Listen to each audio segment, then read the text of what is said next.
झोपड़े के द्वार पर बाप और बेटा दोनों एक बुझे हुए अलाव के पास और अंदर बेटे की जवान बीवी बुधिया प्रसव वेदना से पछाड़ खा रही थी। रह रहकर उसके मुंह से ऐसी दिल हिला देने वाली आवाज़ निकलती थी कि दोनों कलेजा थाम लेते थे। जाड़े की रात थी, प्रकृति सन्नाटे में डूबी हुई, सारा गांव अंधकार में लीन था। दोस्तों, ये थी कहानी कफन मुंशी प्रेमचंद जी की। आइए किस्सा कहानी में आपका स्वागत है। मैं हूं मान सिंह और आज मैं एक नई कहानी के साथ आपके सामने आया हूं। कहानी का नाम है कफन। तो बिना ज़्यादा टाइम लिए मैं स्टार्ट करता हूं।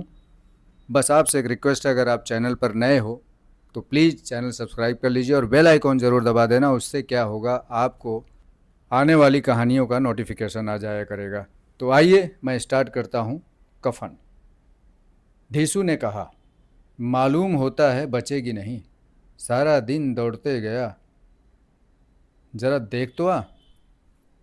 माधव चिढ़कर बोला, मरना ही है तो जल्दी मर क्यों नहीं जाती, देख कर क्या करूं। तू बड़ा बेदर्द है बे। साल भर जिसके साथ सुख चैन से रहा, उसी के साथ इतनी बेवफाई। तो मुझसे तो उसका तड़पना और हाथ पांव पटकना नहीं देखा जाता। चमारों का कुनबा था और सारे गांव में बदनाम। धीसू एक दिन काम करता तो 3 दिन आराम करता। माधव इतना कामचोर था कि आधे घंटे काम करता तो घंटे भर चिलम पीता। इसलिए उन्हें कहीं मजदूरी नहीं मिलती थी। घर में मुट्ठी भर अनाज भी मौजूद हो तो उनके लिए काम न करने की कसम थी। जब 2-4 फाके हो जाते तो धीसू पेड़ पर चढ़कर लकड़ियां तोड़ लाता और माधव बाजार में बेच आता। जब तक वो पैसे रहते, दोनों इधर उधर मारे मारे फिरते। गांव में काम की कमी न थी। किसानों का गांव था, मेहनती आदमी के लिए 50 काम थे। मगर इन दोनों को उस वक्त बुलाते जब 2 आदमियों से एक आदमी का काम पाकर भी संतोष कर लेने के सिवा और कोई रास्ता न बचता। अगर दोनों साधु होते तो उन्हें संतोष और धैर्य के लिए संयम और नियम की बिल्कुल ज़रूरत न होती। ये तो इनकी प्रकृति थी। विचित्र जीवन था इनका। घर में मिट्टी के 2-4 बर्तन के सिवा और कोई संपत्ति न थी। फटे चीथड़ों से अपनी नग्नता को ढांके हुए जिए जाते थे। संसार की चिंताओं से मुक्त, कर्ज से लदे हुए, गालियां भी खाते, मार भी खाते, मगर कोई गम नहीं। इतने की वसूली तो बिल्कुल आशा न रहने पर भी लोग इन्हें कुछ न कुछ कर्ज दे ही देते थे। मटर आलू की फसल में दूसरों के खेतों से मटर या आलू उखाड़ लाते और भूंज भूंज कर खा लेते, या 10-5 ईखे उखाड़ लाते और रात को चूसते आराम से बैठ के। घीसू ने इसी आकाश वृत्ति से 60 साल की उम्र काट दी और माधव भी सपूत बेटे की तरह बाप के ही पद चिन्हों पर चल रहा था, बल्कि उसका नाम और भी उजागर कर रहा था। इस वक्त भी दोनों अलाव के सामने बैठकर आलू भून रहे थे, जो कि किसी खेत से खोद लाए थे। घीसू की स्त्री का तो बहुत दिन हुए देहांत हो गया था। माधव का ब्याह पिछले साल हुआ था। जब से ये औरत आई थी, उसने इस खानदान में व्यवस्था की नींव डाली थी और इन दोनों बेगैरतों का दोजख भरती रहती थी। जब से वो आई, ये दोनों और भी आराम तलब हो गए थे, बल्कि कुछ अकड़ने लगे थे। कोई कार्य करने के लिए बुलाया तो निर्ब्याज भाव से दुगनी मजदूरी मांगते। वही औरत आज प्रसव वेदना से मर रही थी और ये दोनों शायद इसी इंतज़ार में थे कि वो मर जाए तो आराम से सोएं। घीसू ने आलू छीलते हुए कहा, जाकर देख तो क्या दशा है। चुड़ैल का फिसाद होगा और क्या। यहाँ तो ओझा भी 1 रुपया मांगता है। माधव को भय था कि वो कोठरी में गया तो घीसू आलू का एक बड़ा भाग साफ कर देगा। बोला, मुझे वहाँ जाते डर लगता है। डर किस बात का, मैं हो तो हूँ यहाँ ना, तो तुम ही जाकर देख लो ना। मेरी औरत जब मरी थी तो मैं 3 दिन तक उसके पास से हिला नहीं था, और फिर मुझसे लजाएगा कि नहीं। जिसका कभी मुंह नहीं देखा, आज उसका उधड़ा हुआ बदन देखूं। उसे तन की सुध भी तो नहीं होगी। मुझे देख लेगी तो खुल कर हाथ पांव भी न पटक सकेगी।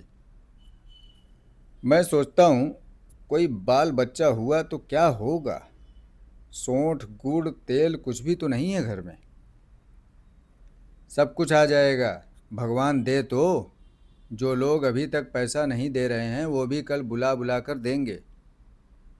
मेरे 9 लड़के हुए, घर में कभी कुछ न था, भगवान ने किसी न किसी तरह बेड़ा पार ही लगाया।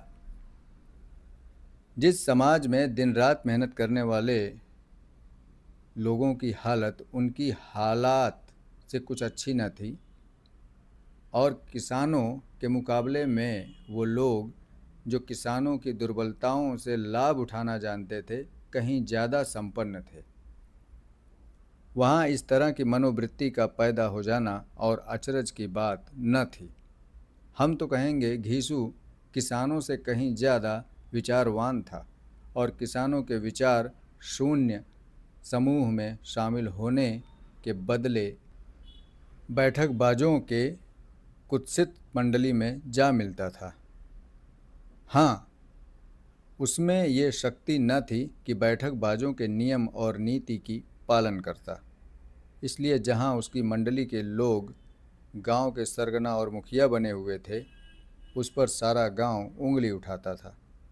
फिर भी उसे ये तस्कीन तो थी कि अगर वो फटे हाल है तो उसे किसानों की सी जी तोड़ मेहनत तो करनी नहीं पड़ती, और उसकी सरलता और निरीहता से दूसरे लोग बेजा फ़ायदा तो नहीं उठाते। दोनों आलू निकाल निकाल कर जलते जलते खाने लगे। कल से कुछ नहीं खाया था, इतना सब्र न था कि उसे ठंडा हो जाने दें। कई बार दोनों की ज़बान जल गई। छिल जाने पर आलू का बाहरी हिस्सा बहुत ज़्यादा गर्म न मालूम होता, लेकिन दोनों दांतों के तले पड़ते ही अंदर का हिस्सा ज़बान, हलक और तालू जला देता था। और उस अंगारे को मुंह में रखने से ज़्यादा खैरियत तो इसी में थी कि वो अंदर पहुंच जाए। वहाँ उसे ठंडा करने के लिए काफ़ी सामान था, इसलिए दोनों जल्द जल्द निकल जाते। हालांकि इस कोशिश में उनकी आँखों से आंसू निकल जाते। घीसू को उस वक्त ठाकुर की बारात याद आई जिसमें 20 साल पहले वो गया था। उस दावत में उसे जो तृप्ति मिली थी वो उसके जीवन में एक याद रखने लायक बात थी, और आज भी उसकी याद ताज़ा थी। बोला, वो भोज नहीं भूला जाता। तब से फिर उस तरह का खाना और भरपेट नहीं मिला। लड़की वालों ने सबको भरपेट पूड़ियाँ खिलाई थी, सबको। छोटे बड़े सबने पूड़ियाँ खाई, और असली घी की चटनी, रायता, 3 तरह के सूखे साग, एक रसेदार तरकारी, दही, चटनी, मिठाई। अब क्या बताऊं कि उस भोग में क्या स्वाद मिला। कोई रोक टोक नहीं थी। जो चीज़ चाहो मांगो, जितना चाहो खाओ। लोगों ने ऐसा खाया कि किसी ने पानी तक न पिया। मगर परोसने वाले हैं कि पत्तल में गरम गरम गोल गोल सुवासित कचौड़ियाँ डाल देते हैं। मन कहता है कि नहीं चाहिए। पत्तल को हाथ से रोके हुए हैं, मगर वो हैं कि दिए जाते हैं। और जब सबने मुंह धो लिया तो पान इलायची भी मिली, मगर मुझे पान लेने की कहाँ सुध थी। खड़ा हुआ न जाता था, झटपट अपने कंबल पर जाकर लेट गया। ऐसा दिल दरियाव था, क्या वो ठाकुर। माधव ने पदार्थों का मन ही मन मजा लेते हुए कहा, अब हमें कोई ऐसा भोजन नहीं खिलाता। अब कोई क्या खिलाएगा, वो ज़माना दूसरा था। अब तो सबको किफ़ायत सूझती है। शादी ब्याह में खर्च मत करो, क्रियाक्रम में खर्च मत करो। पूछो, गरीबों का माल बटोर बटोर कर कहाँ रखोगे। बटोरने में तो कमी नहीं है, हाँ खर्च में किफ़ायती सूझती है। तुमने 20 एक पूड़ियाँ खाई होंगी, है ना? अरे 20 से ज़्यादा खाई थी, मैं 50 खा जाता। 50 से कम मैंने भी न खाई होंगी। अच्छा पट्ठा था, तू तो मेरा आधा भी नहीं है। आलू खाकर दोनों ने पानी पिया और वही अलाव के सामने अपनी धोतियां ओढ़कर पांव पेट पर डाले सो रहे, जैसे दो बड़े बड़े अजगर गेंदुलिया मारे पड़े हों। और बुधिया अभी तक कराह रही थी। सवेरे माधव ने कोठरी में जाकर देखा तो उसकी स्त्री ठंडी हो गई थी। उसके मुंह पर मक्खियां भिनक रही थी। पथराई हुई आंखें ऊपर टंगी हुई थी। सारी देह धूल से लथपथ हो रही थी। उसके पेट में बच्चा मर गया था। माधव भागा हुआ घीसू के पास आया। फिर दोनों जोर जोर से हे करके छाती पीटने लगे। पड़ोस वालों ने ये रोना धोना सुना तो दौड़ते हुए आए और पुरानी मर्यादा के अनुसार इन अभागों को समझाने लगे। मगर ज़्यादा रोने पीटने का अवसर न था। कफन और लकड़ी की फिक्र करनी थी। घर में तो पैसा इस तरह गायब था जैसे चील के घोंसले से मांस। बाप बेटे रोते हुए गांव के जमींदार के पास गए। वो इन दोनों की सूरत से नफरत करते थे। कई बार उन्हें अपने हाथों से पीट चुके थे। चोरी करने के लिए, वादे पर काम न आने के लिए। पूछा, क्या है बे घिसुआ, रोता क्यों है बे? अब तो तू भी नहीं दिखाई देता हैं? मालूम होता इस गांव में रहना ही नहीं चाहता। घीसू ने जमीन पर सिर रखकर आंखों में आंसू भरे हुए कहा, सरकार, बड़ी विपत्ति में हूँ। माधव की घरवाली गुजर गई। रात भर तड़पती रही सरकार। हम दोनों उसके सिरहाने बैठे रहे। दवा दारू जो कुछ हो सका सब कुछ किया, पर वो हमें दगा दे गई सरकार।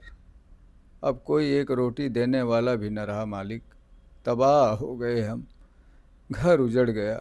अब आपका गुलाम हूँ। आपके सिवा कौन उसकी मिट्टी पार लगाएगा? हमारे हाथ में जो कुछ था वो सब तो दवा दारू में ही उड़ गया। सरकार की दया होगी तो उसकी मिट्टी उठेगी। आपके सिवा किसके द्वार जाऊं सरकार?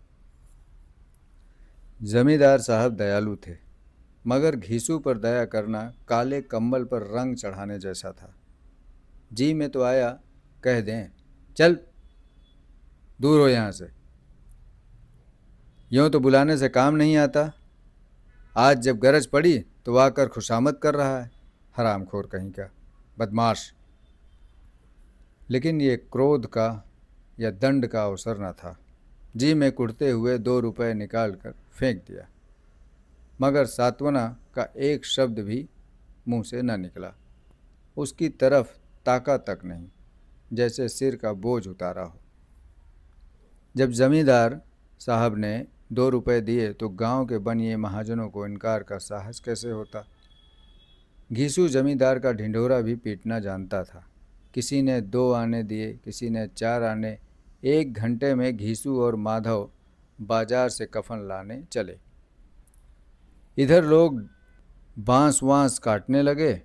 गांव की नर्म दिल स्त्रियां आ आकर लाश देखती थी और उसकी बेबसी पर 2 बूंद आंसू गिराकर चली जाती थी। बाजार में पहुंचकर घीसू बोला, लकड़ी तो उसे जलाने भर की मिल गई है, क्यों माधव? माधव बोला, हाँ लकड़ी तो बहुत है, अब कफन चाहिए। तो चलो कोई हल्का सा कफन ले लें। हाँ और क्या, लाश उठते उठते रात हो जाएगी। रात को कफन कौन देखता है? कैसा बुरा रिवाज है कि जिसे जीते जी तन ढकने को चिथड़ा ना भी मिले, उसे मरने के लिए कफन चाहिए। कफन लाश के साथ ही तो जल जाता है। क्या रखा रहता है? यही 5 रुपए पहले मिलते तो कुछ दवा दारू कर लेते। दोनों एक दूसरे के मन की बात ताड़ रहे थे। बाजार में इधर उधर घूमते रहे। कभी इस बाजार की दुकान पर गए, कभी उस दुकान पर गए। तरह तरह के कपड़े रेशमी और सूती देखे, मगर कुछ जंचा नहीं। यहाँ तक कि शाम हो गई। तब दोनों न जाने किस दैवी प्रेरणा से एक मधुशाला के सामने जा पहुँचे और जैसे पूर्व निश्चित व्यवस्था से अंदर चले गए। वहाँ जरा देर तक दोनों असमंजस में खड़े रहे। फिर घीसू ने गड्डी के सामने जाकर कहा, साहू जी, एक बोतल हमें भी देना। उसके साथ कुछ चबैना आया, तली हुई मछली आई और बरामदे में बैठकर शांतिपूर्वक पीने लगे। कई कुंजियाँ ताबड़तोड़ पीने के बाद सुरूर में आ गए। घीसू बोला, कफन लगाने से क्या मिलता, आखिर जल ही तो जाता, कुछ बहू के साथ तो न जाता। माधव आसमान की तरफ देखकर बोला, मानो देवताओं को अपनी निष्पापता का साक्षी बना रहा हो। दुनिया का दस्तूर है, नहीं लोग बामनों को हजारों रुपए क्यों देते हैं? कौन देखता है कि परलोक में गए क्या मिलता है या नहीं? बड़े आदमियों के पास धन है, फूकें, हमारे पास फूकने को क्या है? लेकिन लोगों को क्या जवाब देंगे? लोग पूछेंगे नहीं कफन कहाँ है? घीसू बोला, अबे कह देंगे कि रुपए कमर से खिसक गए, बहुत ढूंढा नहीं मिले। लोगों को विश्वास नहीं आएगा, लेकिन फिर वही रुपए देंगे। माधव भी हंसा। इन अनपेक्षित सौभाग्य पर बोला, बड़ी अच्छी थी बेचारी, मेरी तो खूब खिला पिला कर आधी बोतल से ज़्यादा उड़ गई। घीसू ने 2 सेर पूड़ियाँ मंगाई। चटनी, अचार, कलेजियाँ। शराब खाने के सामने ही दुकान थी। माधव लपक कर 2 पत्तलों में सारे सामान ले आया। पूरा 1.5 रुपया खर्च हो गया। सिर्फ थोड़े से पैसे बचे रहे। दोनों इस वक्त इस शान से बैठे पूड़ियाँ खा रहे थे जैसे जंगल में कोई शेर अपना शिकार उड़ा रहा हो। न जवाबदेही का खौफ था, न बदनामी की फिक्र। इन सब भावनाओं को उन्होंने बहुत पहले ही जीत लिया था। घीसू दार्शनिक भाव से बोला, हमारी आत्मा प्रसन्न हो रही है, तो क्या उसे पुण्य न होगा? माधव ने श्रद्धा से सिर झुकाकर तस्दीक की, जरूर से जरूर होगा। भगवान तुम अंतर्यामी हो, उसे बैकुंठ ले जाना। हम दोनों हृदय से आशीर्वाद दे रहे हैं। आज जो भोजन मिला वो कभी उम्र भर न मिला था। एक क्षण के बाद मन में एक शंका जागी और बोला, क्यों दादा, हम लोग भी एक न एक दिन वहाँ जाएंगे ही, है ना? घीसू ने इस भोले सवाल पर कुछ उत्तर न दिया। वो परलोक की बातें सोचकर इस आनंद में बाधा न डालना चाहता था। जो वहाँ हम लोगों से पूछे कि तुमने इसे कफन क्यों नहीं दिया, तो क्या कहेंगे? कहेंगे तुम्हारा सिर। पूछेंगी तो ज़रूर, तू कैसे जानता है कि उसे कफन न मिलेगा? तू मुझे ऐसा गधा समझता है? 60 साल क्या दुनिया में घास खोदता रहा हूँ। उसको कफन मिलेगा और बहुत अच्छा मिलेगा। माधव को विश्वास न आया और बोला, कौन देगा? रुपए तो चट कर दिए तुमने, वो तो मुझसे पूछेगी ना। उसकी मांग में सिंदूर तो मैंने डाला था। घीसू गर्म होकर बोला, मैं कहता हूँ उसे कफन मिलेगा, तुम मानता क्यों नहीं? लेकिन कौन देगा, बताते क्यों नहीं? वही लोग देंगे जिन्होंने अब की दिया। हाँ, अब के रुपए हमारे हाथ ना आएंगे। ज्यों ज्यों अंधेरा बढ़ता था और सितारों की चमक तेज होती थी, मधुशाला की रौनक और बढ़ती जाती थी। कोई गाता था, डींग मारता था और अपने संगी के गले लिपट जाता था। कोई अपने दोस्त के मुंह में कुल्हड़ लगाए देता था। वहाँ के वातावरण में सुरूर था। हवा में नशा। कितने तो यहाँ आकर एक चुल्लू में मस्त हो जाते थे। शराब से ज़्यादा यहाँ की हवा उन पर नशा करती थी। जीवन की बाधाएं यहाँ खींच लाती थी और कुछ देर के लिए ये भूल जाते थे कि वे जीते हैं कि मरते हैं, या न जीते हैं न मरते हैं। और ये दोनों बाप बेटे अब भी मज़े ले लेकर चुस्कियाँ ले रहे थे। सबकी निगाहें इनकी ओर जमी हुई थी। दोनों कितने भाग्य के बली हैं, पूरी बोतल बीच में है। भरपेट खाकर माधव ने बची हुई पूड़ियों का पत्तल उठाकर एक भिखारी को दे दिया, जो खड़ा इनकी ओर भूखी आंखों से देख रहा था। और देने के गौरव, आनंद और उल्लास का अपने जीवन में पहली बार अनुभव किया। घीसू ने कहा, ले जा, खूब खा और आशीर्वाद दे। बीवी की कमाई है, वो तो मर गई, मगर तेरा आशीर्वाद उसे ज़रूर पहुँचेगा। रोएं रोएं से आशीर्वाद दे, बड़ी गाढ़ी कमाई के पैसे हैं। माधव ने फिर आसमान की तरफ देखकर कहा, वो बैकुंठ में जाएगी दादा, जरूर बैकुंठ की रानी बनेगी। घीसू खड़ा हो गया और उल्लास की लहरों में तैरता हुआ बोला, हाँ बेटा, बैकुंठ तो जाएगी जरूर। किसी को सताया नहीं, किसी को दबाया नहीं, मरते मरते हमारी ज़िंदगी की सबसे बड़ी लालसा पूरी कर दी। वो न बैकुंठ जाएगी तो क्या मोटे मोटे लोग जाएंगे, जो गरीबों को दोनों हाथे से लूटते हैं और अपने पाप को धोने के लिए गंगा नहाते हैं और मंदिरों में जल चढ़ाते हैं। श्रद्धालुता का ये रंग तुरंत ही बदल गया। अस्थिरता नशे की खासियत है। दुख और निराशा का दौरा हुआ। माधव बोला, मगर दादा, बेचारी ने जिंदगी में बड़ा दुख भोगा, कितना दुख झेलकर मरी। वो आंखों पर हाथ रखकर रोने लगा, चीखे मार मार कर। घीसू ने समझाया, अरे क्यों रोता है बेटा, खुश हो कि वो माया जाल से मुक्त हो गई, जंजाल से छूट गई। वही भाग्यवान थी, इतनी जल्द माया मोह के बंधन तोड़ दिए। और दोनों खड़े होकर गाने लगे, हटगिनी क्यों नैना छमकावे ठगनी। पियक्कड़ों की आंखें इनकी ओर लगी हुई थी और वे दोनों अपने दिल में मस्त गाए जाते थे। फिर दोनों नाचने लगे, उछले भी, कूदे भी, गिरे भी, मटके भी, भाव भी बनाए, अभिनय भी किए और आखिर नशे से मदमस्त होकर वहीं गिर पड़े। दोस्तों, ये थी मुंशी प्रेमचंद जी की कहानी कफन।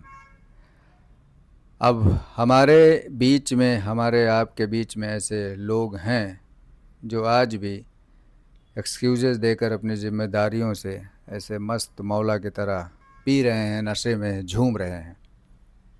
तो कैसी लगी आपको कहानी, कमेंट बॉक्स में ज़रूर लिखिएगा और शेयर कर दिया करिए। मिलते हैं अगली कहानी में फिर से। अपना ख्याल रखिए, अपनों का ख्याल रखिए। Thank you. God bless you.